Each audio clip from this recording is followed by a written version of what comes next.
All right, ladies and gentlemen, if you'd like to take your seats for our next panel. The Board of Changemakers, Public-Private Powerbrokers. I'm Becky Anderson, the Managing Editor for CNN in the Gulf region and host of Connect the World with Becky Anderson, which is a news program, a nightly news show broadcast from this region, from my home base of Abu Dhabi. Welcome to FII 9 and to the back end of 2025, a year when geopolitics feels like a season finale. Alliances are shifting, trade routes being reimagined, and everyone, it seems, is trying to debug a global supply chain that feels increasingly weaponized. In the face of all of that, we have seen unprecedented alignment between national strategies and private sector resources. And at the center of all of it are the public-private power brokers, the sovereign wealth chiefs, the ministers, the CEOs, the infrastructure investors and the regulators and their whisperers, of course, the people who move capital, cajole policy, decide which projects get built, which technologies scale, and which regulations get politely relabeled innovation-friendly. They operate where geopolitics, the how and the who of power, meets geoeconomics, the art of turning markets into leverage, and they do it at times with the kind of pragmatism that makes the rest of us nod in uneasy agreement. I'm delighted to be joined by some of the world's most effective power breakers today here on this board to discuss how to keep this fragmented world that we've heard some discussion of this morning from fragmenting further. Now, this is no uneasy task. We have less than an hour, but let's give it a go. I'm delighted to have you all here with me today.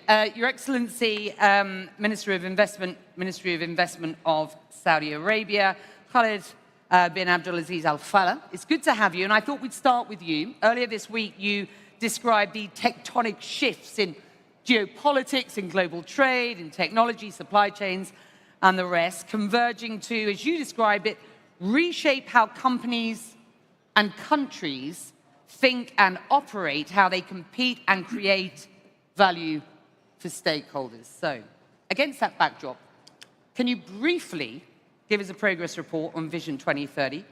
What do you see as the Kingdom's competitive edge in 2025? And give us some proof points on these very strategic public-private partnerships that we see underpinning the transformation here. Becky, thank you very much for doing this again. Good to have you back, and glad to be with this esteemed panel. And as I look at them, each one of them working with us is a manifestation of public-private partnership, both at scale and in terms of quality, underpinned, of course, by long-term relationships of trust and mutual confidence. First question on Vision 2030, the transformation, the extensive pivot that His Royal Highness the Crown Prince launched 10 years ago, when many people, including my friends around this table, thought we're dreaming. This is not a vision, this is a dream. And here we are today. I'll give you some numbers, which I think speak volumes. Our GDP has doubled. Everybody thought that Saudi Arabia rises and falls with oil prices, and they were right. For many decades before that, our eyes were fixated every morning on the oil price to see if we're going to be able to make our finances or have surplus which we can export for investment and saving abroad. Fast forward 10 years, GDP doubled, mostly driven by non-oil economy of Saudi Arabia. Global FDI has been declining. Last year, declined 11%. Our FDI over the same period quadrupled, and our aggressive targets are being exceeded. Total investment, which is driven not just by FDI, but by domestic doubled. And we're number 5. We've reached 30% investment in our GDP, and mostly, again, non-oil GDP. Of the FDI, by the way, 90% of the FDI coming into the kingdom is non-oil. Maybe the 10% is Total and Patrick, but the kingdom is humming, and the transformation is indeed being driven by new sectors, exciting sectors. Most of the investments in Saudi Arabia are in sectors like advanced manufacturing, tech, tourism, entrepreneurship, and deep tech VC have gone up by a factor of 10. We've already this year exceeded the threshold of $1 billion deployed in our startup system. We're about 60% of the Middle East. Our non-government spending, we were really dependent on oil, as I mentioned. Today, 40% of our budget expenditures are funded by non-oil revenue. So we've achieved a significant decoupling in terms at the macro level, fiscal. I would say this is the quantitative numeric. I think what's most important to us and to our partners are the qualitative elements in Saudi Arabia. Our unemployment has been halved. Our women participation in the workforce has doubled. We used to have about 500,000 Saudis only in the private sector. Most Saudis were employed by the government. We have multiplied that by a factor of 5. And it's voluntary. The private sector is taking them on. This is not forced employment by Saudi. Our competitive edge, I think, is multifaceted, but most of it, I think, or a lot of it has to do, again, with the vision. The clear, long-term vision of the government, His Royal Highness in particular, not just Vision 2030, but people can predict where the kingdom is going to be in 2040 and 20. Our North Star is clear, and it doesn't oscillate with the weather or with what's happening. The tectonic shifts you talked about doesn't change what we're doing. Political tensions don't change where we're going on the economy. Our regulations are excellent and improving by the day. We've brought in a lot of new regulations. Our geographic position, we believe, is a huge competitive advantage. Human resources is a powerful strength for the kingdom. As I mentioned, our fiscal, monetary, currency peg, substantial reserves and buffer that the country have, we can withstand any shock, and we've withstood multiple shocks, COVID, multiple oil downturns, regional tensions, and the kingdom keeps chugging along. Non-oil is growing between 4 and 5%, no matter what happens outside. And then we have our deep pockets. We have the PIF, we have the NDF, we have a strong banking system that provides credit and liquidity to investors. So these are just some of competitive edges. And it happens at a time, as you mentioned in your introduction, where the rest of the world is actually, unfortunately, we don't prey on this, but the rest of the world is experiencing a lot of uncertainty. And in Saudi Arabia, there is certainty. That's a great start for this panel. Before I move on, I do just want to ask you very briefly, and for the benefit of this audience, whilst those proof points are really very impressive, what there is a lot of noise and reporting about a change in priorities, a spend that is being reallocated or refocused. Can you just speak to the 2025 sort of focus and this strategy for the next 5 years, second half of this vision? Because and you'll also say, you know, Saudi doesn't stop at 2030, of course. You know, that was a sort of goal and a vision. And what that pivot perhaps or refocus means for this sort of alliance economy that we want to discuss today, these public-private partnerships, which are so strategically important to the kingdom?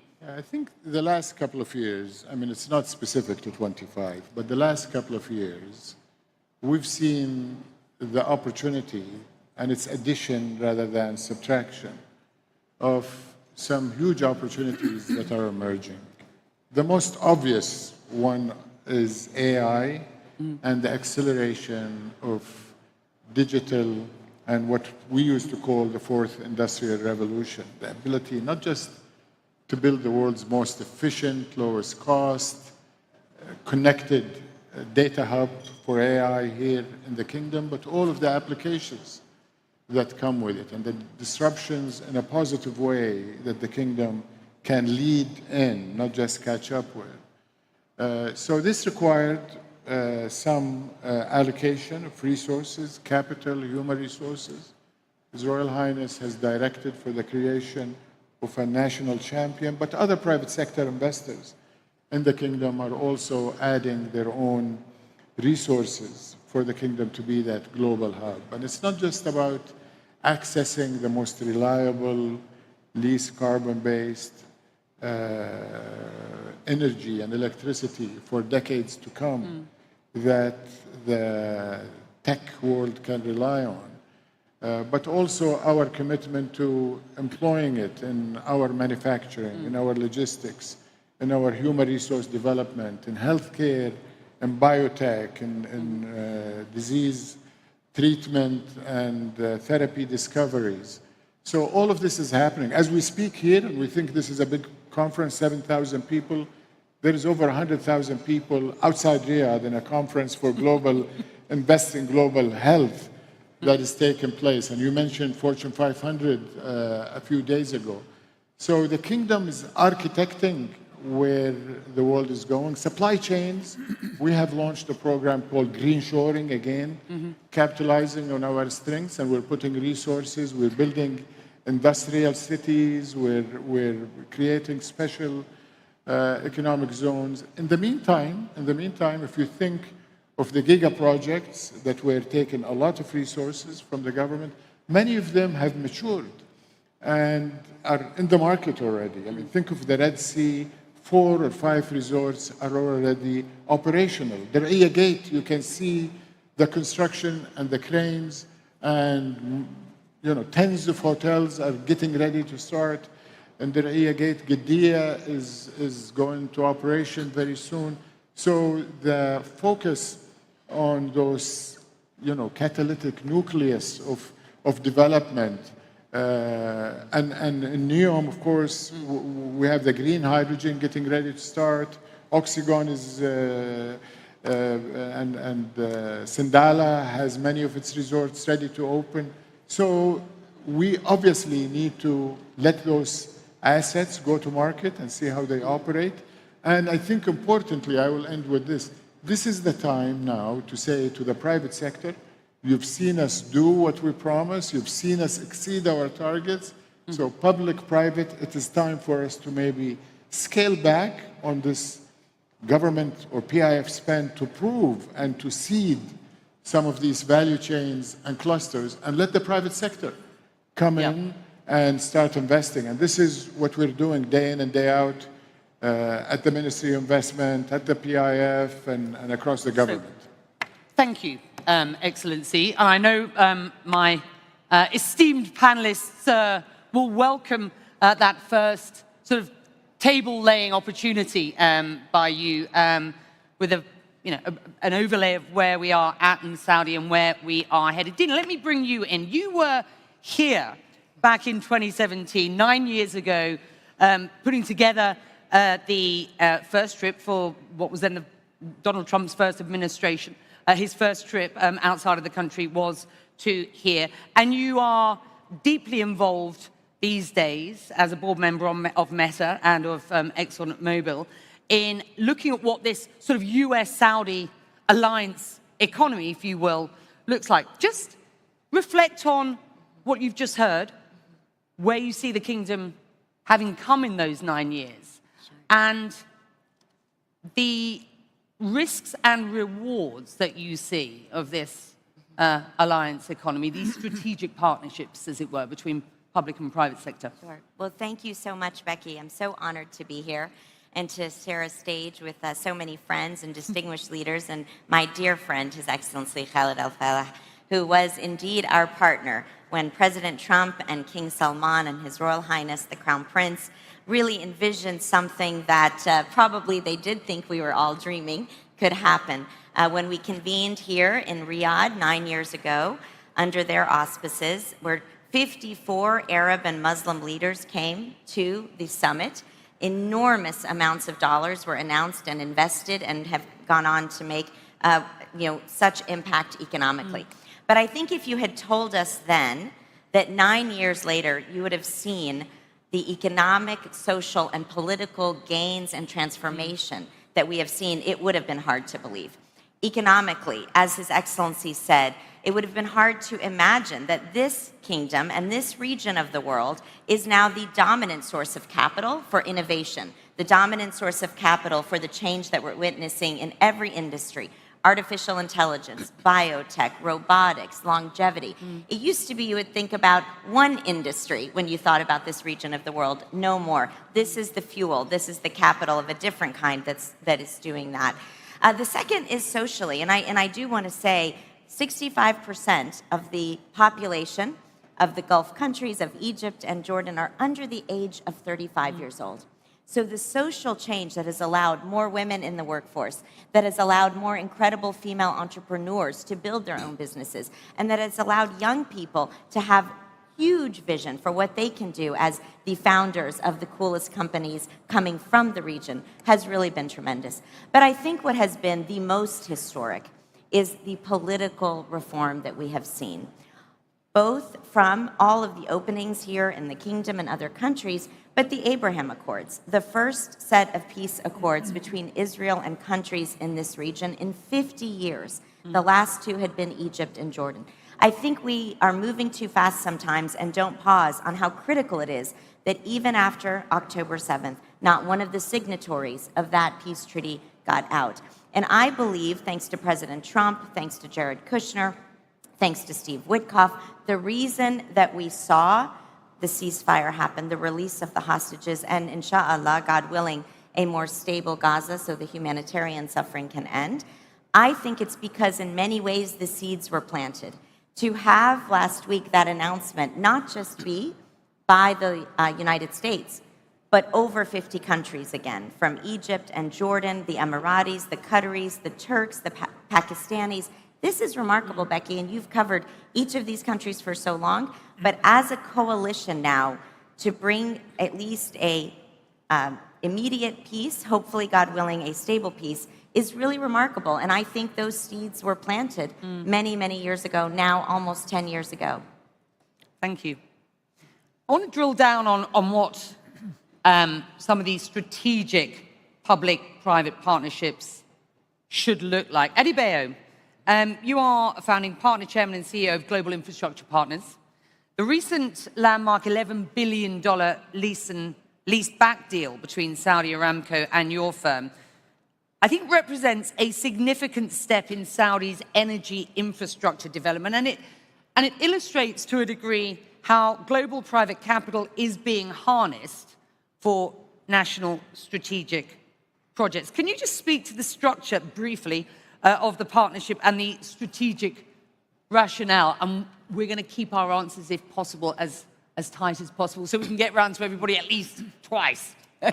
Thanks, Becky. It really was indeed a landmark transaction. And what was fascinating about it was, $11 billion of capital was brought into the kingdom, which is, I think, a third of the FDI that came in the kingdom. But we actually got into trouble with a number of our investors because it was 5 times oversubscribed. So I took calls from lots of our partners who were yelling at us and saying, well, I wanted $500 million and you only gave me $100 million. I wanted $1 billion and you only gave me $200 million. And there were institutions from Asia, institutions from the US who had never done anything in the kingdom, who finally found this as a good opportunity. So I think it is a good sign of what the minister was talking about, which is the kingdom and the GCC as a whole has actually become a source of capital. And so I think that's very exciting. And the ability to marry public and private partnerships in a collaborative venture that serves the needs of Aramco, which is raising capital to finance the construction of the Jafra field, but also provide attractive returns for investors, I thought was excellent. And I think it is one of many, many other things that are going to happen in the region. Patrick and Jim, both keenly focused on the energy industries. So to both of you, and let me start with you, Patrick. I mean, you've been deeply involved in public-private partnerships for years now with governments and NOCs. Can you speak to how these partnerships succeed at scale, and how you move beyond sort of narrow national interest and create genuine shared value? We've just heard about one model, one sort of strategic partnership. What are your thoughts? You know, it's in our business, in energy, in oil and gas, fundamentally, we are at the core of public and private partnership. You know, the countries own the resources, and we are trying to bring value to the resources. In the specific case of Saudi Arabia, the kingdom owns the upstream assets, and we are there to bring more value on it. And we have embarked into very large, in fact, ventures like our friends of Dow on our side, which was first to build giant refining capacities, $10, $11 billion between Aramco and Total. And Total by that time, today we are called Total Energy, so I will come back on it. And secondly, recently we have added a huge petrochemical value park, another 11 plus $4 billion of investments. And again, all that is possible because I think fundamentally we understand what are the national objectives, I would say, of the kingdom. You know? And these projects are really fitting well with the idea to bring more value to the oil and gas resource, but also to attract value chain. And this is the whole idea of the value park, to attract more investments in order to be able, I know that His Excellency Khalid Al-Falih, I know him for a long, as a dream, that one day we can build cars in the kingdom, but to build cars we need to have all the value chain, the chemicals to make tires, and the tires to make, and all these elements together. So I think this is really, if we understand what is the objective, then we can make the right investment. I think my main message today, you speak about pragmatic world, geopolitical, etc. For me, it's my instruction to all my teams in the world is we have to be more local, you know.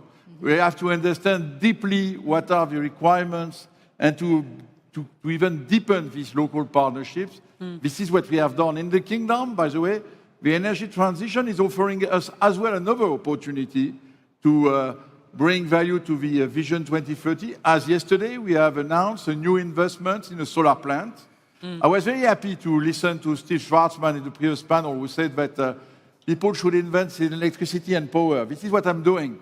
So, by the way, if you want to invest in a good company in the room, buy the shares of Total Energies. It's oil and gas in Saudi Arabia and electricity as well. So it's a perfect model for the future. Yes, we need to invest more. The energy transition will go for electricity, and the kingdom has this vision. And so, for me, this is really fitting within our strategy with what the country wants. And then, I can tell you, the support of the authorities is very important. Yeah. And we have built these projects thanks to the support, and I can only thank them, His Excellency Khalid Al-Falih, His Excellency Prince Abdulaziz, for all their support to these projects. Thank you. Jim, you're not here to flog your shares, but I mean, if you want to, that's absolutely fine. No, but just pick up on this idea. I mean, the energy transition is going to take, north of $1 trillion. The investment needed in AI data center infrastructure is humongous. So how do these partnerships, which are, this alignment is critical at this stage, how do they best work? You can't break our industry away from the energy industry because we use it as a feedstock. We also use it to transform materials. And so we're tightly linked. And obviously being able to generate that amount of power and do it at a low cost and do it in a sustainable fashion And I think our industry for decades has been on a track of reducing its emissions and its environmental footprint, but also being able to bring the next generation of innovations out here and do it at scale. So the scale that we built here in the kingdom was unprecedented at the time, $20 billion in one go for a world-leading petrochemical complex. And this is one of the things that the data transition and the energy transition and the data growth needs, is how do we do this at scale? The utilities themselves won't be able to keep up with these needs. The reliability needs of the hyperscalers and the data providers are 24/7 uninterrupted power, baseload power, and that's exactly what we need as an industry. And so as an industry for years, we built that capacity ourselves. And most people don't realize that, but Dow's a 10 gigawatt generator of power and steam, and we buy and sell 2 gigawatts. So right now, some interesting partnerships are developing. We're working in the United States on a public-private partnership with X Energy, our partner, to really bring small modular nuclear to the forefront.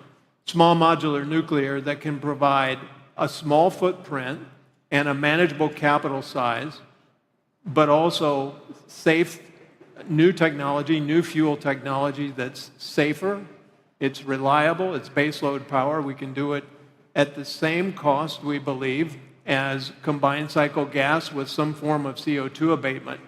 So if you can do that and bring that in the short term, natural gas will have to provide this power, but in the long term, nuclear will be part of that mix. And as somebody that's been in the industry for a long time, to see nuclear, which is the most logical high-density footprint for energy, together with natural gas, finally be back again on the radar screen is the most positive thing that we have in front of us. But it's also demanding. It requires partnerships, and it requires companies that have engineering skill and knowledge and capability to build big projects to help get these first commercial scale units up so that we can replicate them. Aliko, Dangote is one of Africa's largest conglomerates, invested heavily over the years in a number of big projects across sort of power, infrastructure. When you listen to Jim describing where his thinking is at, I just wondered, can you just give us a sort of sense of your experience in investing in Africa and what you need from governments? You're coming at this perhaps from a point that says, Africa needs investment to combat poverty in the first instance. So just what's your perspective? Well, thank you very much. I want to thank the organizers of this event, for inviting me, and also thank His Excellency, Khalid bin Al-Falih, because we met in Senegal. I said that make sure you come, and that's why I'm here. Well, thank you very much. Well, in Africa, really, what we are doing, we have a lot of raw materials, of which we need to be converting our raw materials to finished goods. And I think it's one of the reasons why we are leading in the industrialization of Africa. It's not really about making money, it's about industrializing our continent and make sure that, yes, we invite other people to come and invest. Because without us investing, there's no way we can convince anybody to come to our continent to invest. So of recent years, you're talking about partnership, for example, with governments. When we decided to build the largest refinery in the world, which is 650,000 barrels per day, the government also bought in some shares to encourage us. And we are really very thankful to the President of Nigeria, President Bola Ahmed Tinubu, for making sure that, yes, he encouraged us. In fact, apart from what we have right now, just last week, we said that we want to make history. We want to build the largest refinery in the world, which we have just announced to make it 1.4 million barrels per day. The issues about investing in Africa, not only Africa, is to do with everywhere. is to do with consistency in government policies. What we have had before in Africa has actually been a major challenge, where any time when there's a change of government or change of minister in a certain ministry, the entire policies change. And it's like you playing football. When you're about to score a goal, somebody will tell you that the goalpost is behind your back. So by the time that you turn, you'll be late.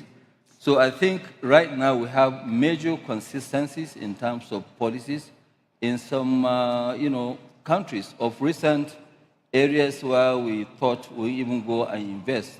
Ethiopia, of recent, we just launched a 3 million tons of urea, the first in East Africa, and we're going to start the project beginning next year, and we'll finish within the 3 years. But what did the government did? What they said, okay, to encourage you, we'll buy 40% of the company.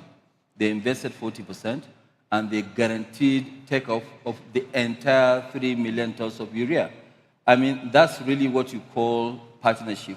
So we have this partnership which is costing us about $2.5 billion, dollars. And we're looking for more African countries to partner with, to go through this trajectory, because we need to really create jobs. I mean, I heard of some of the Middle Eastern, GCC countries, the population, where they say 65% is below 35 years of age. In our part of the world, it's actually 75%. Wow. Yeah, 75% is actually below the age of 35. Yeah. So that's the kind of situation we have. Rania, you're Minister of Planning, Economic Development and International Cooperation for Egypt.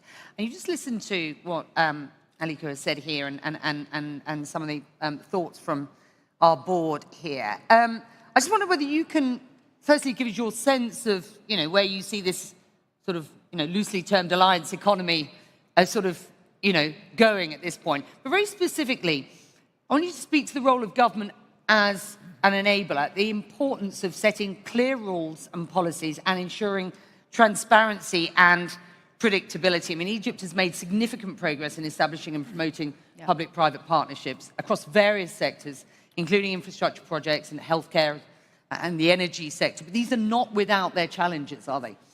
Well, first, thank you very much for the invitation, Minister Falih, and congratulations for the 9th FII. I think I only missed one during the whole years. A few things. When we saw the outcomes of the FII Compass, I think two things are very striking. Number one, cost of living for people, and number two, jobs. The only way that any country will be able to move ahead on these is through alignments. And alignments here are very important in the sense that they create the resilience that countries need in order to face shocks. Today we have shocks related to supply chains, climate, energy. So governments can't do it alone. The private sector needs to see that risks are manageable. And that is only possible if we have aligned incentives from both sides. So alignment is extremely important. It's not just a word. Under it comes many pillars of action. Some of those definitely include clarity with respect to rules, commitment when it comes to what is it that we want the private sector to invest in, and as was mentioned, to alleviate the problems and the bottlenecks that come along. The other issue which is important is the clarity with respect to policies. And when we say alignments, I just want to give, when we're talking about regional cooperation, and with Saudi Arabia, for instance, we have connectivity on electricity.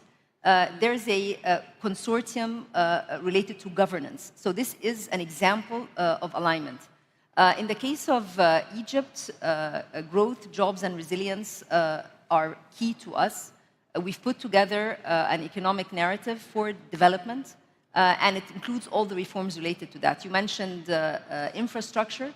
Without infrastructure that was invested in over the past years, be it logistics, ports, the grid, etc., we would not be able today to have very big companies in the renewable energy working in Egypt, Aqua Power, just to give an example, and many others. You mentioned transparency and trust.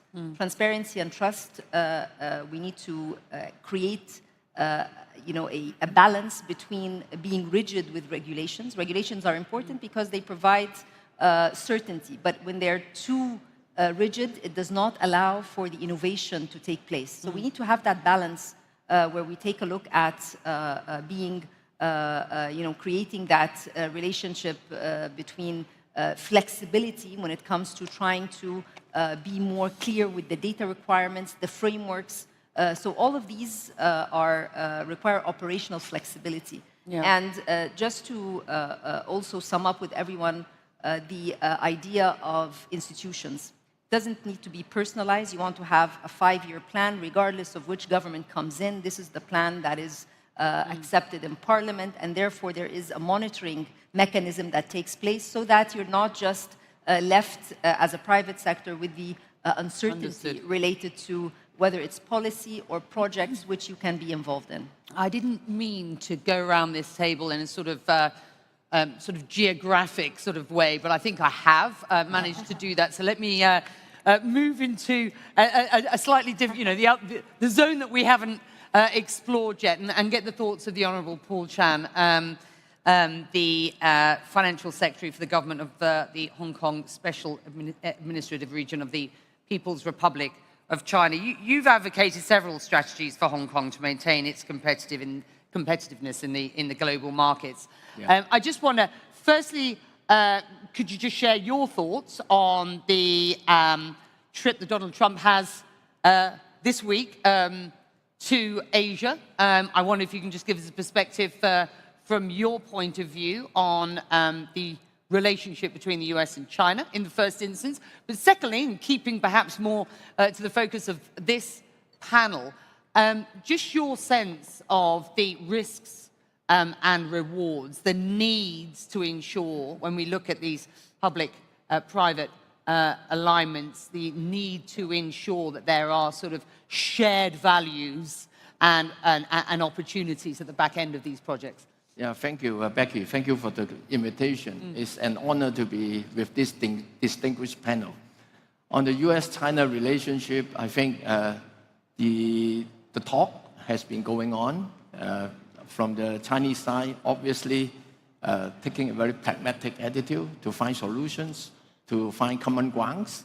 And despite there are certain competition in certain areas, but on the other hand, there are areas that we can work together. Say, for example, climate change. Say, for example, how to use our respective economic strength to help the global South to prosper. How to stimulate the AI development to the benefit of mankind. So I think there are a lot of common grounds that we can work together. Coming back to PPP, public-private partnership, our experience is that we must take there's no fixing one formula fits it all. No, we must be flexible.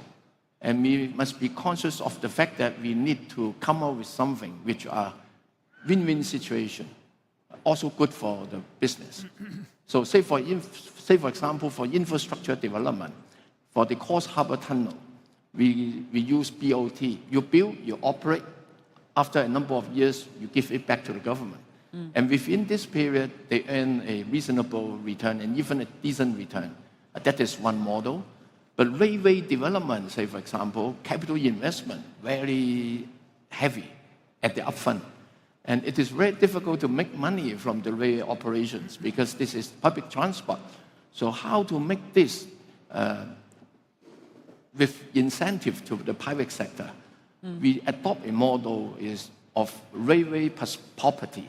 So you build the railway, we do the calculation and the projections on an open book basis as to the projected passengers, projected revenue, and the shortfall in terms of return on investment. Then along the railway, we are happy to give them property development rights at the different stations so that they can use the development profit to cost subsidize the railway operation. That is another model. Lately in Hong Kong, we are embarking upon a very massive project called the Northern Metropolis, which is about 1/3 of Hong Kong's size. And the vision of this northern metropolis is not just for housing accommodation, but as a hub for our innovation and technology sector, because we believe in the coming decade, this would be the basis of competition. And this will also enable us to diversify our economic structure, to offer more quality jobs for our people. So in doing that, we take a multi-pronged approach, attracting strategic enterprises, doing co-investment with them, more flexible in terms of land grant. And we have a company owned by the government, which the function of which is patient capital. We call it Hong Kong Investment Company. So if you come, you bring along your technologies, you create your employment, meaning that it is not simply a financial investment, but with social impact. We are happy to come in as co-investor. We also use this company to work with fund management companies to set up different funds, strategic development funds, innovation and technology funds, so that we use this company as a lever to leverage private capital to the sectors that we want to develop. Thank you. Masahiro Kihara, you're President and Group CEO of Mitsui Financial Group, a key player in the global infrastructure financing landscape. As you listen to the points that have been raised around this table today and the discussion that we're having, what's your perspective? Well, thank you very much for having me, and Your Excellency, thank you for having all of us here. I would say that as a bank, it is important for us to figure out what is the strengths that each of our clients has. And we have clients all over the globe. So what are their strengths? And make sure that that strength is leveraged from a public-private perspective. Now, Japan is also trying to drive this public-private thing. And we have figured out what are the strengths that Japan has that we can have a competitive edge so that, we can be a little bit self-sufficient. Having said that, I think a country cannot be self-sufficient for every aspect, right? And you have to collaborate with nations. And for us, I think it is important to connect the strengths, the Japanese strengths, to other nations' strengths, Saudi Arabia's strengths, so that you can get innovation, you can get sustainable growth around the globe. And I think that's very imperative for us as a global financial institution. I'll stop here. Thank you. You did me a favor. We've got 10 minutes left, and we've still got to take first comments from the two of you. Dilhan, your perspective. Well, I come from a part of the world where public-private partnerships have been there for a long time. 10 minutes. Because it's been needed for economic development of countries. So I would say that the first thing you have to do if you want to have effective public-private partnerships, and by the way, it's going to be more relevant in this new world because of the need for governments to manage their fiscal balances, given what's been happening in the last few months, as they think about social programs and yet think about infrastructure needs, to invite private capital to come in side by side with them to deliver the infrastructure that's required to uplift communities and get economic development up and going at a decent growth rate. And I think that the first thing governments have to do is to figure out the policy framework that makes it conducive for capital to come in side by side, domestic and foreign. And that means that you have to have a very clear governance framework together with that, because ultimately it's a question of bankability. And that's important because the ultimate ability to get capital in, foreign capital, which is equity capital and therefore risk-based capital, is to effectively reduce the cost of capital on a project. And that means risk-based approach to reduce the cost of capital. And then you will see capital coming in and on a more regular basis. And so the idea of incentives is one thing, but the idea of what is the output and the use of the output is another. Now, in this environment today, the traditional markets are being upended, because we don't know how it's all going to settle down. Because the globalization that we've gotten used to has moved aside, and we have to relook at a new globalization. Nobody knows how that's going to look like. Is it multilateralism, plurilateralism, coalition of willing? It depends on which issue and what you want to look at. It doesn't matter. There's opportunity everywhere. In that environment, I think every company, every government, every investor has to be a networked organization because you can't get anything done without partnerships today. And cross-border is a very important element of that. And therefore, I really do think that many parties are going to be involved in this, especially if you think about energy, energy security, energy affordability. And I do agree, natural gas and nuclear has to be part of that discussion, and not just hydro or solar or wind or offshore wind or whatever it may be.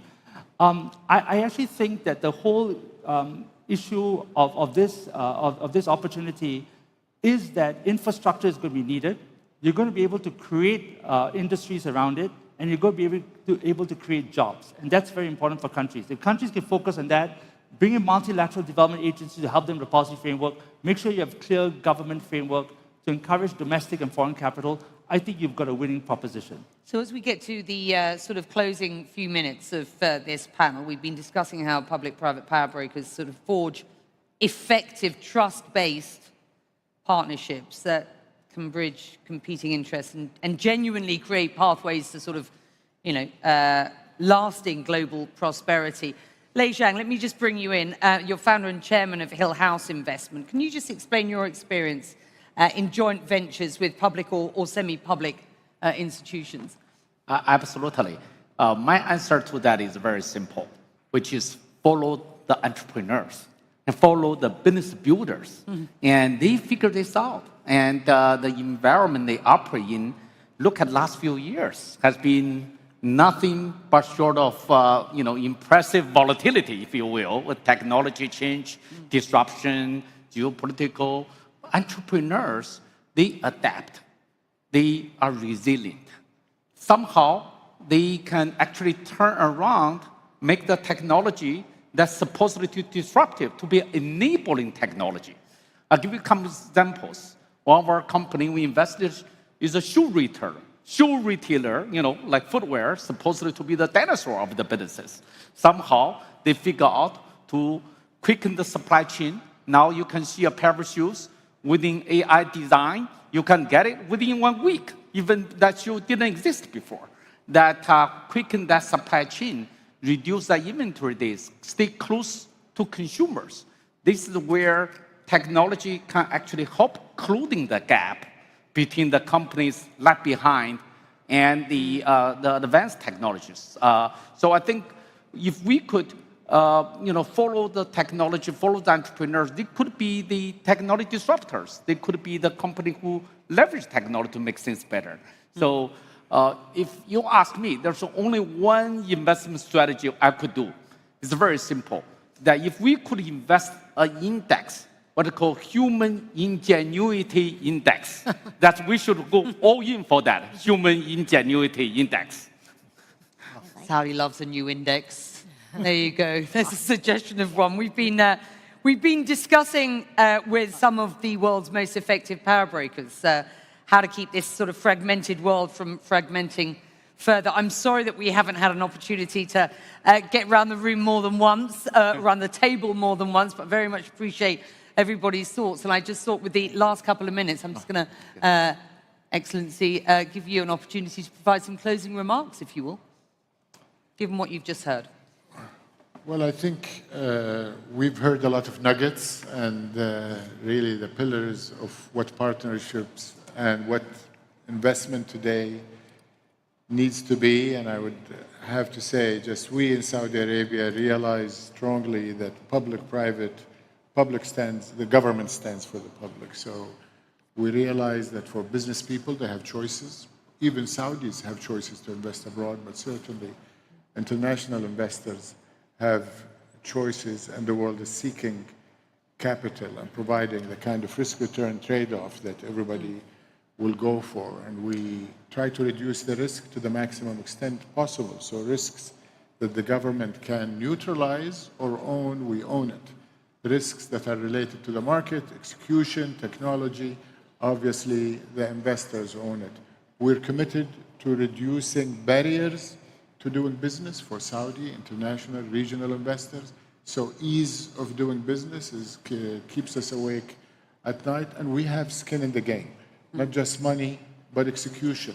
I think, as I mentioned in my first question, if you want a country that can co-execute, co-plan, co-develop, co-innovate with you, and I'm sure some of you who have invested with partners here in the kingdom. In fact, when I talked about the tremendous numbers we have deployed in investment to get to where we are today, a lot of those investments are globally leading in terms of quality, in terms of competitiveness, and they have been driven many times 100% executed by some of the greatest companies in the world who are Saudi.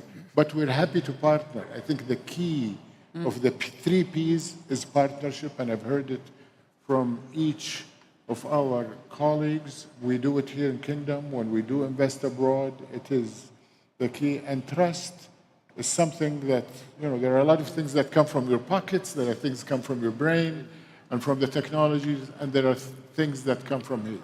And if you've dealt with people like we have, because we've been in business as a kingdom for close to 100 years, we know who are the partners we can trust, where we don't have to spend a lot of time looking at the fine print of contracts. And I know I have some lawyers on the table that I will not say, but we want to reduce the business of the lawyers and increase the entrepreneurs and the technologists and the innovators who can co-create that future. And to that point, and you're sort of underscoring, who your reliable partners are. I want to just ask you, in the last 60 seconds, you will be in the States 3 weeks or so from now. What are your expectations for His Highness's, the Crown Prince's trip to Washington? I know that there were many agreements to agree made in May. What do the activations look like across which spaces, which sectors, and what might this audience anticipate? Well, I mean, when we talked about what are the strengths for the kingdom to invest with and to invest in, I think one of our strengths is we are connected globally, geopolitically, economically, socially, people to people. And we have, as I look around the table, from China, Japan, Singapore, to Africa, where we have deep, deep-rooted relationships. And Aliko mentioned we were together not long ago, a couple of weeks ago in Senegal. But since then, I've also been to Japan, and I've been to Korea, and I've been to Central Asia and Uzbekistan, a country we love, and Tajikistan. I am frequently in Egypt. And of course, the United States is our longest-lasting partner. And by the way, I spent a long week, including time with the Honorable Paul Chan in Hong Kong 6-7 weeks ago. Our relationship as a country, forget about my travel schedule, are deeply rooted. We have a strategic partnership with China, but you'll go back to the 20s and 30s to find the roots of our relationship with the U.S. The U.S. is the biggest investor in the kingdom. Our currency is pegged to the dollar. Our income is mostly earned in dollars. Our global investments are concentrated by virtue of our own interests in the U.S. We had President Trump is a great friend of the kingdom, the Crown Prince. I think that's been documented and proven. And he chose twice when he became president to make Saudi Arabia his first. This is highly valued, but it's also, we believe, in the interest of the United States to have in the Middle East a stable partner, an enlightened partner in the person of His Royal Highness, His Majesty the King, but also in a government that is steadfast on what are its values and what are its principles, and that the United States can partner with in economy, in trade, in investment, in stability in the region, but also in the hundreds of thousands over time of Americans who came here and work, and this has been their home, thousands of companies who invest in Saudi Arabia at scale. And we heard about GIP, we heard about Dow, we have thousands of them. Many of them, just this week, we celebrated JP Morgan being here 90 years. Regional headquarters, and they have choices. Citi, 2 days ago with James Fraser, We also marked 70 years of Citi being here on the ground in Saudi Arabia and choosing Saudi Arabia to be their regional headquarters. So the trip, when it happens, will be simply continuing on building on that bedrock of relationship based on partnership and trust, common interests, common values, which is not exclusive to our relationship with the U.S., but certainly the U.S. is the longest lasting and the strongest. You're the most consummate diplomat I know. Thank you very much indeed for joining us. Thank you all very much indeed for being with us today. Thank you, Becky. Wow, wonderful.